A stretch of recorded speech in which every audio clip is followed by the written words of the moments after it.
તો આજે આપણી પાસે આવ્યું છે ફોર્સ કંપનીની તુફાન ગાડી.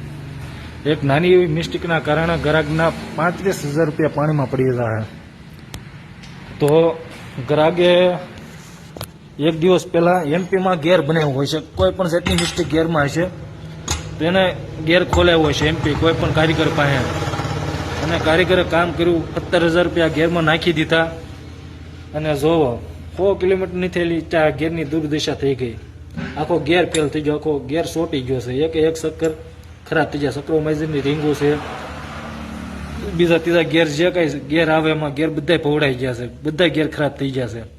તો જે પણ આ ભાઈએ કામ કર્યું છે કોઈ પણ કારીગરે, તો એની એક નાની એમથી જ મિસ્ટેક હતી.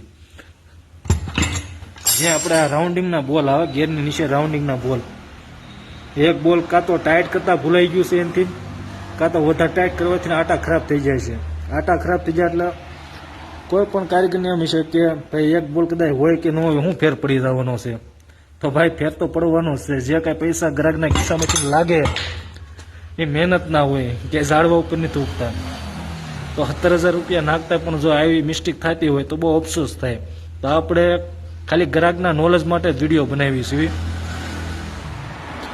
ભાઈ અત્યારે કોઈ પણ ગાડીના સેકન્ડ હેન્ડ અત્યારે ગેર મળે જ છે માર્કેટની મલપા. નાની ગાડી હોય, અલ્ટો, વેગેનર, ફંટી બંટી, તો 4,000 રૂપિયામાં ગેર મળે છે. એની કરતાં મોટી ગાડી હોય તો 7-8,000 રૂપિયામાં ગેર મળે છે. તો કમ્પ્લીટ ગેર બદલાવો.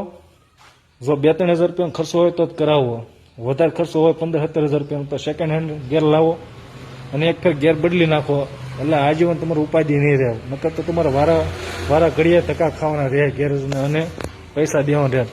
તો ગેર બનાવો તો મને 5,000 રૂપિયા મળવાના છે, પણ આપણે એવું નથી કર્યું. જે 1,500 રૂપિયા ભલે મજૂરી મળે, 5,000 આપણે નહીં જોતો. પણ એક ફેર કામ કરશું, કસ્ટમર રાજી થઈને જાહે. તો આપણે સેકન્ડ હેન્ડ 12,000 રૂપિયાનો ગેર બીજો લાવીને ગાડીમાં ચડાવી દીધો. એક જ ફેર કામ થાય પણ કમ્પ્લીટ કામ થાય. આપણું હજી ફિટિંગ કામ ચાલુ છે. આ સેકન્ડ હેન્ડ ગેર 12,000 રૂપિયા મંગાવીને ફિટ કરી નાખ્યો. હવે 17,000 રૂપિયા કસ્ટમરના તો એ ગીસામાંથી જાહે, હારે 12,000 રૂપિયાનો આ ગેર લાગશે. મારી મજૂરી, એની મજૂરી, અને એમપીથી અમરેલી આવતા વચ્ચે વટામણ ચોકડી આગળ ગમે ત્યાં ગાડી ફેલ થઈ ગઈ હતી. તો ત્યાંથી બાંધીને જે કાંઈ ટોસન કરીને લાવવાનું ભાડું અલગ, એટલે કમસે કમ ગ્રાહકના 35,000 રૂપિયાની ખોટ આવી છે. એક ફેર કામ કરો, કમ્પ્લીટ કામ કરો. એવું નથી કે 5,000 રૂપિયા પછી પડાવી લેવા કે લઈ લેવા. મને આવડે છે ભાઈ એવું કામ કરતા, તો આપણે એવું કામ નથી કરતા. સીધી ચોખ્ખી સલાહ, 2-3,000 રૂપિયાનો ગેર હોય, 2-3,000 રૂપિયાનો ખર્ચ ગેરમાં હોય તો કામ કરાવો, અથવા તો સેકન્ડ હેન્ડ બીજો ગેર લાવો, બદલાઈ નાખો. હવે આમાં તો જે કાંઈ 17,000 રૂપિયા જે કારીગરે ખર્ચો કર્યો છે, હવે એ તો ગ્રાહકના પૈસા પાણી પડી ગયા. જે કોઈ કારીગરે કામ કર્યું અત્યારે એના હાથ ખુશા કીધું ભાઈ મારી આમાં ભૂલ નથી, મેં કમ્પ્લીટ કામ કર્યું હતું, તો જ ગાડી 100 કિલોમીટર હાલે, નકર તો 1 કિલોમીટર 10 કિલોમીટરની માઇલ ગેર તમારો ફેર થઈ જાય.